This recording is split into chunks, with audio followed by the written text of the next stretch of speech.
오늘부터 스가랴 말씀을 읽도록 하겠습니다. 스가랴라는 뜻은 여호와께서 기억하신다라는 뜻입니다. 하나님께서는 자기 백성을 결코 잊지 아니하십니다.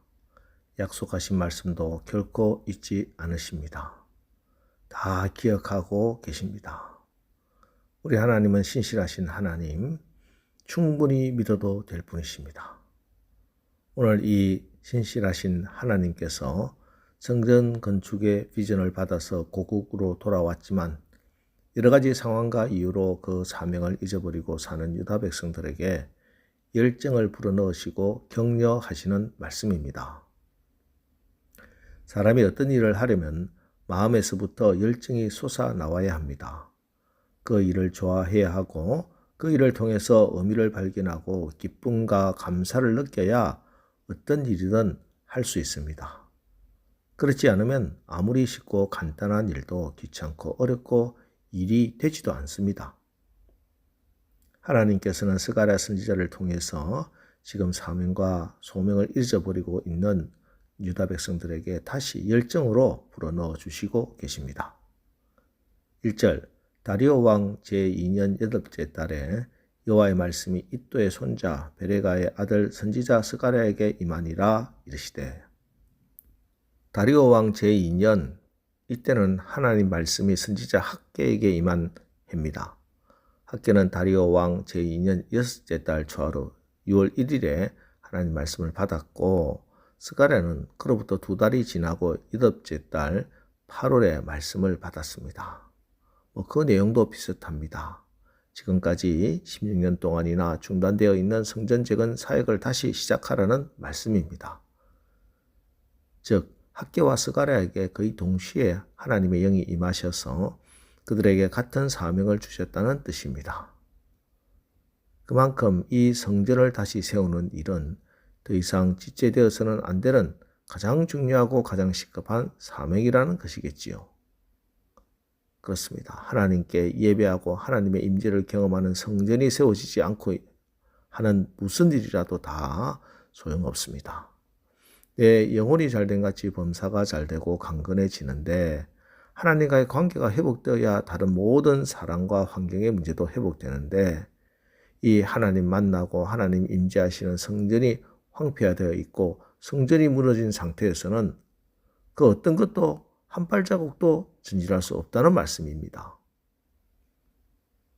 학개 선지자를 통해서 하나님께서는 너희들이 이 성전을 황폐하게 해놓고 너희들의 판벽한 집에 거주하는 것이 옳으냐?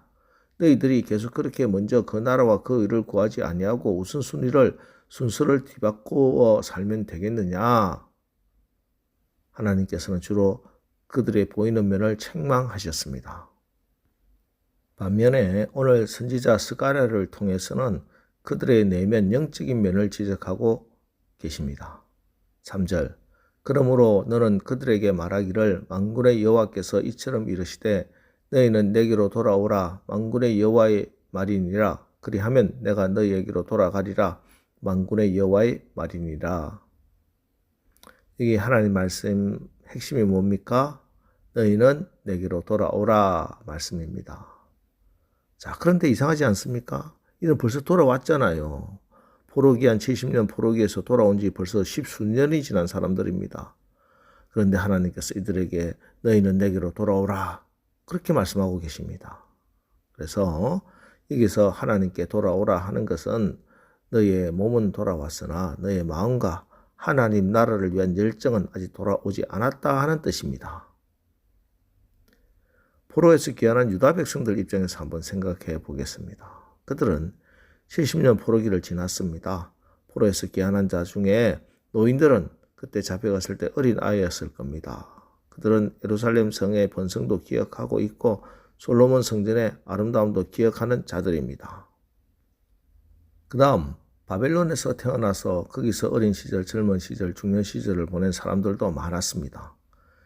이들은 예루살렘에서 보지는 않았지만 그들이 하나님의 말씀을 듣고 조상들의 간증을 듣고 바빌론에서 자원하여 고향으로 예루살렘으로 돌아왔습니다. 그런데 그들이 돌아와서 보니 엉망입니다. 황폐하고 황무지였습니다. 오히려 그들이 포로로 살던 그 바벨론의 환경이 더 나았습니다. 오히려 그들이 포로로 살았던 그 시절이 더 낫다는 생각이 듭니다. 그러니 일을 하고 싶어도 도무지 일할 마음이 내키지 않았던 겁니다. 열정이 생기지 않았습니다. 그렇게 하루하루를 16년을 지내다 보니 이제는 완전히 그 열정이 식어버렸습니다. 이들에게 하나님께서는 말씀하시는 겁니다. 내게로 돌아오라.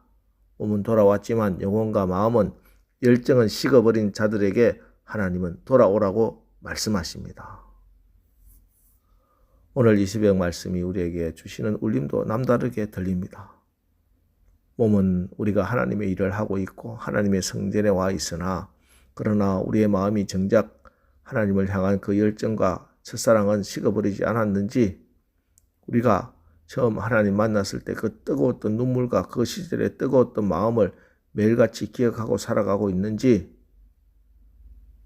세상 일도 그렇지만 하나님의 일은 특히 열정과 마음이 중요합니다. 하나님은 일의 결과를 보시는 것보다 그 마음의 중심을 보십니다. 목사는 그 마음의 중심에 하나님 사랑하고 성도들을 향한 긍휼한 마음과 성도들을 향한 아비의 마음이, 목자의 심정이 있어야 합니다. 어찌하든지 이들을 살리겠다는, 어찌하든지 이들에게 주님의 마음을 심어주겠다는 그 영혼을 사랑하는 마음이 있어야 합니다. 그렇지 않으면 목회가 불가능합니다. 우리 성도들도 역시 마찬가지입니다. 주님의 일을 하기 위해서는 마음의 뜨거운 열정이 중요합니다. 그건 우리가 하나님께로 돌아가면 됩니다. 오늘 하나님께서 너희는 돌아오라. 너희가 돌아와야 나도 너희에게 돌아가리라 말씀하십니다. 하나님께서는 눈을 부릅뜨고 우리가 돌아오는지 돌아오지 않는지 살피는 분이십니다. 천사를 보내 하나님께 돌아오는 자들을 찾아다니게 하시는 분입니다. 10절, 화석류 나무 사이에 선자가 대답하여 이르되 이는 여호와께서 땅에 두루 다니라고 보내신 자들이니라. 자, 이렇게 하나님이 간절하고 애타게 하나님께 돌아오기를 기대하고 기다리고 계십니다. 오늘 이 새벽 우리의 마음이, 우리의 열정이 다시 하나님께 돌아가시기 바랍니다. 그래서 하나님이 우리를 통해, 우리가 하는 그 일들을 통해서 역사하시는 그 놀라운 일들을 경험하고 간증하는 승리하는 오늘 하루가 되시기를 주님의 이름으로 축원합니다. 기도하겠습니다. 하나님, 오늘 새벽에 스가랴 선지자를 통해서 주시는 말씀을 받았습니다. 처음에는 하나님의 성전을 다시 재건하려고 바벨론을 떠나서 예루살렘까지 오는 열정이 있었으나, 여러 가지 환경과 상황을 핑계로 무기력하게 주저앉아 있는 백성들에게 다시 돌아오라고, 다시 너의 마음이, 너의 열정이 하나님께 돌아오라고 말씀하시고 계십니다. 주님, 오늘 말씀을 통해서 우리에게도 너의 그 첫사랑을, 그 열정을 다시 돌아오라고 말씀하시는 음성을 듣습니다. 주님의 음성을 듣고 오늘 그 주저앉아 있던 그곳에서 벌떡 일어나 다시 하나님께로 내 마음이, 열정이, 나의 삶이 돌아가게 하시고, 그래서 하나님이 다시 세워주시는 그 아름다운 성전을 재건하는 오늘 하루 되게 하옵소서. 예수님의 이름으로 기도합니다. 아멘. 자, 이제 오늘 말씀을 붙들고 주여, 오늘 하루 우리의 마음이, 열정이, 우리의 삶이 하나님께 돌아가게 하옵소서. 우리 합심해서 기도하고 나가겠습니다. 우리 기도하겠습니다.